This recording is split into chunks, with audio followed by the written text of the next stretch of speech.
The alfalfa is getting so tall it's falling over, and next week it's finally supposed to start getting above 70 again, and actually sunny versus overcast and not sunny. I guess you can't tell it's not sunny. So a lot of words to say. I think it's time to hurry and get the swather serviced, ready to roll, ready to cut, all those words. So gonna pull that over by the door so we can have, Brandy had a longish day of work and wanted to sit by a fire because it's not exactly warm, and we can do that. So I'm gonna pull this up there so I can hang out and work on it a little bit and talk to Brandy and get it serviced and ready to go. So I'll probably stick you guys on a wall or something and time-lapse sharpening knives, greasing stuff, checking oil. I don't know when I changed the oil last, but it's kind of funny when we don't put enough hours on a machine technically to even need to change the oil every year.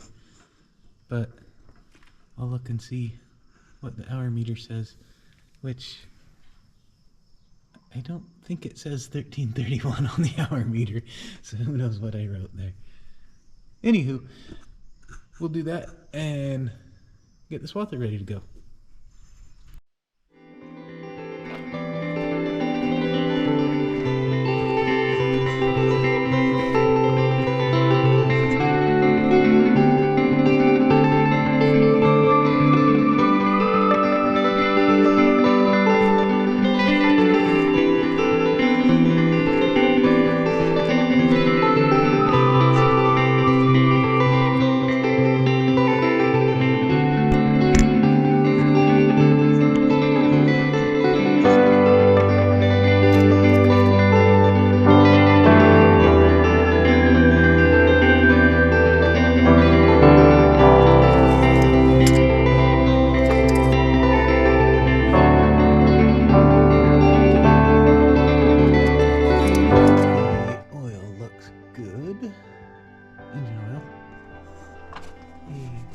Coolant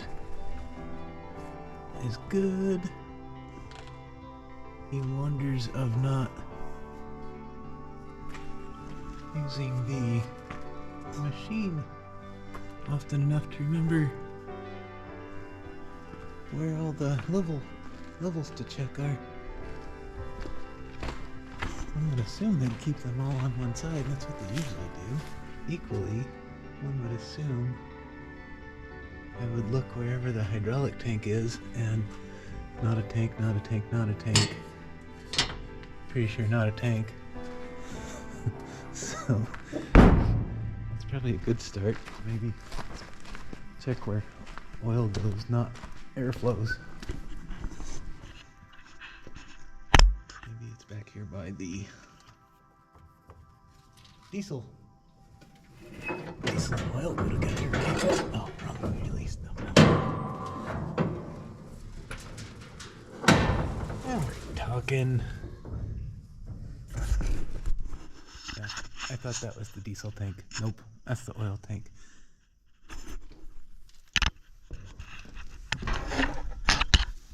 The diesel tank is that one. So, anyway. Clean off the little sight glasses that can't even see. There's no puddles under it, so I would assume, be safe to assume that it's not leaked all of its oil out. But always good to check stuff before you fire it up. I don't know if you can see, but there's just a little bubble in that window. So really, it might need hydraulic oil here pretty soon.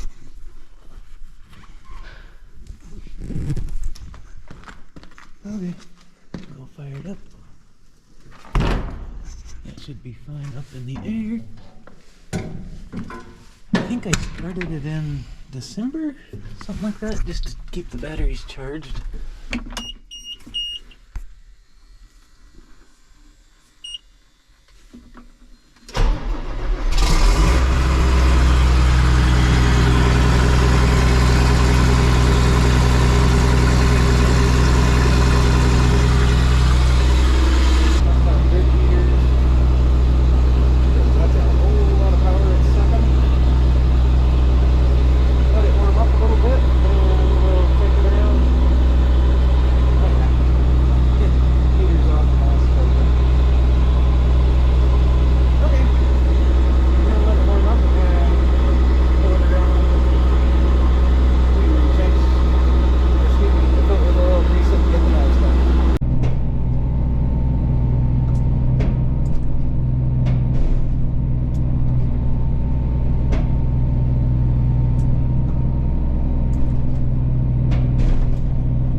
Quick, just because I mentioned the difference in the tires from having the header up in the air, how much it weighs, and it like balances on those front tires. If you go back and look at the rear tires when I walked up to it, they were about squished flat. That guy still got a little bit of pudgy squish to him. And I'll check the air pressure in them, because having them a little bit soft helps the ride immensely. I guess obviously same with the fronts, but header's pretty heavy. So as much as it looked like I stored it with flat tires, I did not. In in between working on the swather, Sam took the loader out back where we were knocking down those trees, and I just thought it was really kind of funny how much faster and easier it looked like the loader had moving everything around. So I've included just a little bit of the video of that so you can kind of see how our progress is going on what Ryan calls our deforestation. But we still have a long way to go, but the loader definitely made a lot shorter, faster work of it.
It is Monday afternoon, and not a thing has been done on this. I think when I said I was going to work on it, it was Thursday or Friday. Anyway, this is how time works here. So, gonna try to hurry and get blades and basically service it, and see if I can essentially open up the field, get the head passes done and underneath the pivot done, and hopefully mow in the next couple days. We have a little bit of a warm stretch coming up that I think would be worthwhile to utilize, so we don't have any more hay falling down, getting lodged, because last year when it did that, it was a pain to get it off the ground.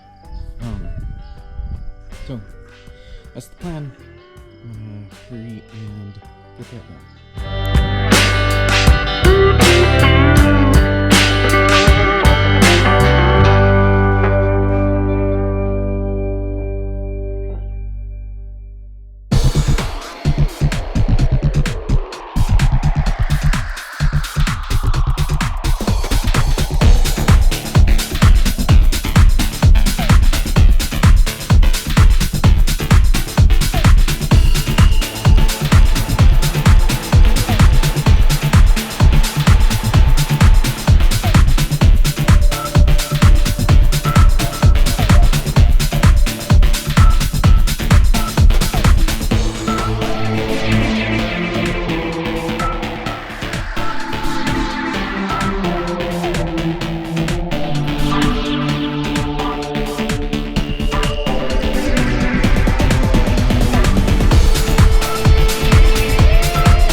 I thought I'd show real quick.